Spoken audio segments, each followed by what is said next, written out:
What's up everyone, this is Cyberknight, and tonight I have some more Yu-Gi-Oh news for you guys. A couple more cards from Savage Strike have been revealed, and basically we finally have the effects for the brand new Pot of Greed, the brand new Dark Factory card. You may remember like that older, what was Dark Factory? I don't remember the full name, but it was a spell card. Of course, it worked in normal monsters. Well, there's like a new version of that card, as well as basically a new Solemn, or actually from the effect of it, it's more of a counter to Solemn. So yeah, these are three brand new cards that I know are going to be really sought after cards from this set. So here's like a better look at the new Pot of Greed, basically, Dark Factory, and then of course the new counter really to Solemn, because a lot of people are thinking to be a new Solemn Strike or whatever.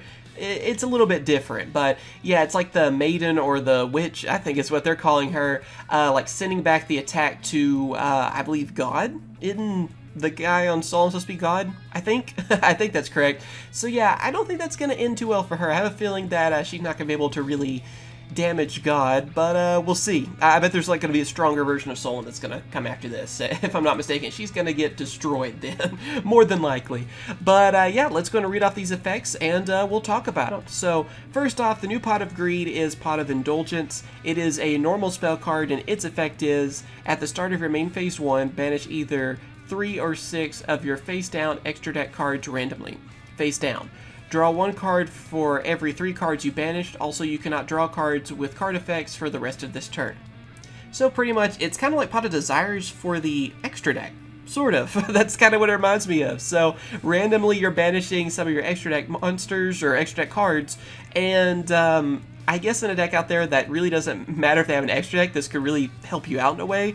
But also too, I guess the negative that, well, besides banishing your extra deck cards, is that you can activate effects that let you draw cards afterwards. So it's only like a once per turn thing on that. So for the rest of that turn you can't, like, for example, which, yeah, Pot of Greed's banned, but you can't activate Pot of Greed afterwards, or you can't activate Pot of Desires afterwards, you know, things like that is the best way to put it. So from this, I mean, yeah, it is kind of a Pot of Desires for the extra deck, is the best way to put it. Just little, you know, less cards from that, and I could see this actually working pretty well, too, because for some decks out there, maybe they don't care about what they have in the extra deck. Maybe they don't really use it, and they just kind of threw some cards in, and whatever. It doesn't really matter for them. So being able to draw cards from that could give them a pretty good advantage. I mean, it's really similar to, like I said, again, Pot of Desires. So I can see some hype building on this one, and I can see this working out for some different decks out there too. Maybe if you just happen to have a lot of the same extra deck cards, and again, it doesn't matter too much for you, it could work out. Then, of course, after that, we have Dark Factory of Increased Production. It is a continuous trap card, and its effect is, you can only use this card's one effect once per turn. Send 1 monster from your hand or field to the graveyard, draw 1 card. Plain and simple with that. It kind of reminds me of a Dark World Dealings in a way. I mean, it's still vastly different, but it's kind of that idea. That's what it reminds me of, where you're just able to send a monster from your hand or field to the graveyard, draw a card. That could work out for you depending on the deck. I feel like different archetypes that could, you know, really help you out. It's kind of too bad it's not like Tribute, because I feel like that could work out with more archetypes out there. But yeah, just being able to get rid of a monster from your hand or field, draw a card from it, I can see that helping out some different decks out there too. So pretty interesting. It's an interesting idea to bring that card back and kind of put a different spin on it, really. And then for our last card, like I said, this is the counter to Solemn, is the best way to put it, and that is Witch's Strike. You know, so it's kind of like Solemn Strike on that. Anyway, it is a normal trap card, and its effect is, if your opponent negated a normal or special summon of a monster, or if your opponent negated the activation of a card or effect, destroy all cards your opponent controls and have in their hand.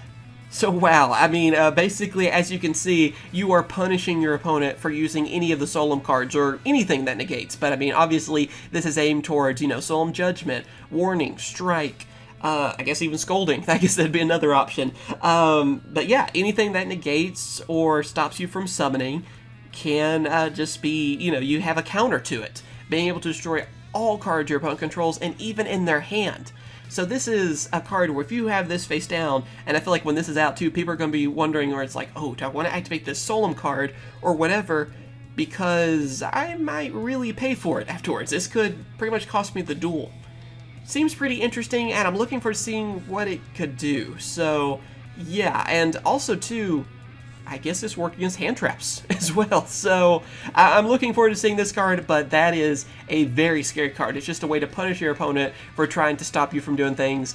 And I like that. I like cards like that because I'm getting tired of all the different Solemns and different things that go on and stop me, you know, from doing stuff. So that could be interesting, and I can't wait to see what it's going to do. But like I said, I feel like we're going to get a stronger Solemn after that because I have a feeling that, God, if that is the one that is in the picture, I think that's who it's supposed to be, he's not going to be too happy about someone attacking him. So, yeah, can't wait to see what that new Solemn's going to be. But yeah, let me know what you guys think about these cards. You excited about them? Not so excited about them? Of course, again, they'll be in Savage Strike, which is the next set coming out for Japan. And I guess we'll get them early next year. So let me know what you guys think. All info will be in the description. You guys want to check them out for yourself. And of course, like this video if you enjoyed it. Of course, right now it is 4 in the morning as I'm recording this. So a like would be appreciated because I'm going to be sleeping all day tomorrow. And also subscribe, ring the bell so you don't miss out because there's even more news. I know. Thank you for watching. Of course I will. Catch you guys later. See ya.